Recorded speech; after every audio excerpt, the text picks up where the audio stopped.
we tend to assume that other people think like we do, or other people see the world how we see the world, and sometimes when some other people could say something back to us or act in a certain way that we didn't expect, we can think, oh my god, this is so weird. But it is weird because they see the world in a different way, and how they're acting is very much aligned with the way they see the world. Welcome everyone to Life with Liza podcast. Our mission at Life with Liza is to share people's stories and the challenges that they have overcome, so that those who are listening in can get the strength, the courage, and the hope to be their better selves. And I wanted to welcome you in this episode, and I'm very, very happy to have you here. And in this episode, I will be talking about relationships and two elements that I wanted to mention that I believe are making successful or happy relationships. And I know that you loved the episode 1 recorded that I've made ever on the relationship theme, so I wanted to record one more with some additional ideas and thought-provoking ideas. So number one thing that I wanted to mention is it's so important to actually prioritize yourself, so that you also can bring your best self to the relationship. And what I mean by it's very important for you yourself to be self-sufficient and independent, because then you're not depending on another person to make you feel a certain way, and you know that you can do that yourself, and you know that you filled your cup. So then once you are with a person, with someone, you get to also bring your best self to the table. You're not then dependent on them to make you feel a certain way. You can make yourself feel that way, and when you are together, it even is better, because it's like multiplication of the goodness and not the dependency. And what I mean by multiplication of all the good feelings, it's once both people show up and bring their best self to the table, then it's very powerful. And what it creates interdependence, where basically you two together can do so much more once you're together than if you're just by yourself. And it's the next stage, as Steve Covey says, the author of 7 Habits of Highly Successful People. But I believe that you need to be independent to reach the interdependent stage, and it's one of the most important pillars for a relationship, is to reach that independent level, to be able to be selfish, know what works for you, prioritize yourself, so that you get actually the chance to show up in a relationship as your best self, and also having that relationship with yourself, so that you actually know what works for you, what doesn't work for you, and putting yourself first. Because I feel like whenever you will make the sacrifice for the other person of something that you truly don't want to be doing, you can come to resent that person or the relationship. Whereas if you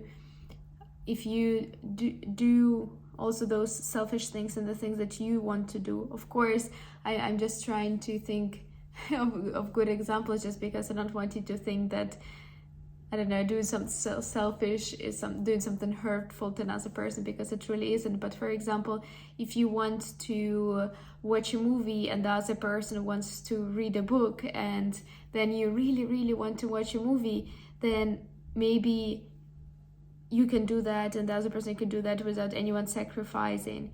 But maybe if you then decide that you'll read the book with the other person instead, you will just come to resent that person or the experience of the evening, that you actually didn't do what you truly wanted to do. And it's very interesting, because there is like a fine line in between actually doing something that you truly wanted to do, but then you're not doing it together, so there's the downside of that. But I don't want to detract too much from the main point. And the first main point is to build the relationship with yourself, to learn how to be selfish in a good way, and to also prioritize your own needs as well, so that you come to the relationship and with your cup full and you're ready to share and be your best self once you're there. And the second point that I wanted to discuss is communication. And I think it's just so interesting because I feel like I'm getting better at communicating and expressing myself, and also it's helping me not only in the romantic relationship but also in all of my other relationships, from my work relationships to my friends relationship, family relationships. It's very interesting because we tend to assume that other people think like we do, or other people see the world how we see the world. And sometimes when some other people could say something back to us or act in a certain way that we didn't expect, we can think, oh my god, this is so weird. But it is weird because they see the world in a different way, and how they're acting is very much aligned with the way they see the world. And I think just to have this realization that the other person is not seeing the world the same way as you do, so you need to actually be kind enough and express in a kind way how you see the world, and to communicate it. Because not only the other person doesn't see the world the same way that you do, but also the other person cannot go inside your mind and read your thoughts and know how you're feeling, or how that's something that they said made you feel. Nobody would actually know that. You actually need to share it. And the way to share it, the one that has been working for me the best, is to express it not in the blaming or accusative way, but in a way where you actually say how something made you feel. So you express it in terms of your feelings. So for example, this made me feel frustrated, this made me feel angry, this made me feel sad. And you point to the thing and not to the person. Basically, those words made me feel frustrated, or those words made me feel sad, because you don't want to make it sound as if you're blaming the other person, because nobody likes to be blamed or feel like they're doing something wrong. And if anything, that would make them close up and not want to hear your feedback, and it's not a good start to a healthy communication. But if you express it in terms of the feelings, no one can argue about the feelings, because no one can say, no, you're not feeling like this. No, I am feeling frustrated, I am feeling angry, I do experience those emotions. And you're also saying that it's not something that the person is that's making you feel like that. It's something that has happened, a certain event or certain words. And then I think it's also very good to assume that the other person, if the other person truly loves you, they don't want to actually cause you harm, or to make you feel sad, angry, or frustrated. So probably they're not even realizing that those words or those actions did that. So you can express that, and also say how you would have rather they said it, which words would have been better in that case for you to get the point across, etc.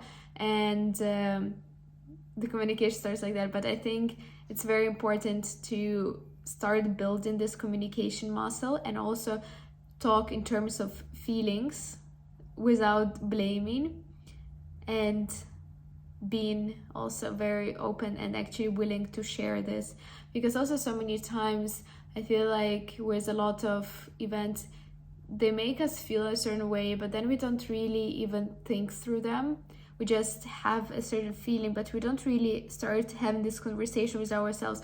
What exactly about that was painful for us? Is it connected somehow to something that has happened in the past in our lives, there we don't really even don't really even get to the bottom of it ourselves. So sometimes we just feel a certain negative emotion, and then we start building up resentment and never raising it with another person, never having this conversation.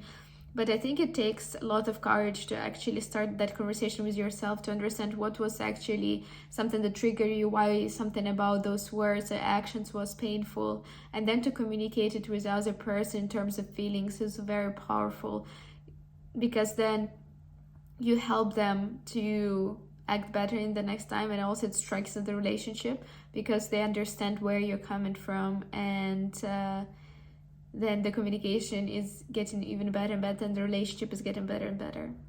So that's the 2 tips or the 2 thoughts, ideas that I wanted to share with you in this episode in the relationship theme. And I hope you did enjoy this episode, and I hope it does make your relationship better.